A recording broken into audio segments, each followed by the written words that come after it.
Hi అండి అందరికీ. ఇదైతే నెక్స్ట్ రోజు అనమాట. మా హస్బెండ్ అయితే ఊరు వెళ్ళారని చెప్పాను కదా. సో ఆ నెక్స్ట్ రోజు అనమాట మా అమ్మ వచ్చింది. మా అమ్మ వస్తే అయితే చికెన్ తీసుకొచ్చింది. ఇంకా సరే అని చెప్పేసి మా అమ్మ కోసం అయితే నేను బిర్యానీ చేశాను, అలాగే చికెన్ కర్రీ కూడా చేసేసాను అనమాట. ఇంకా తినేసాము. తర్వాత అయితే ఈవినింగ్ ఇవైతే స్నాక్స్ మా చెల్లి వస్తూ తెచ్చిందనమాట. తనైతే ఇంకా షూట్ బిజీ వల్ల 5కి ఏమో వచ్చిందనమాట ఈవినింగ్.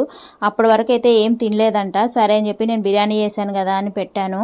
తనకైతే ఫుల్ బిజీ ఉంటుందన్నమాట. షూట్స్ ఉన్న రోజైతే అసలు తన తినడమే మర్చిపోతుంది ఒక్కొక్కసారి.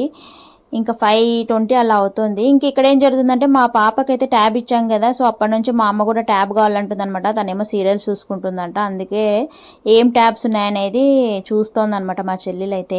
ఇంక ఇక్కడైతే 7:00 ఆ టైం అయింది. ఇంకా ఆహాలో షో వస్తుంది కదా, వీళ్ళు చేసిన చెఫ్ మంత్ర షో, అది 7th ఎపిసోడ్ అనమాట. అది చూస్తున్నాము. దీంట్లో అయితే ఈ డిఫరెంట్ గెటప్స్ వేశారు. ఇంకా ధరణి అయితే పుష్ప 2 గెటప్స్ అయితే వేశారనమాట.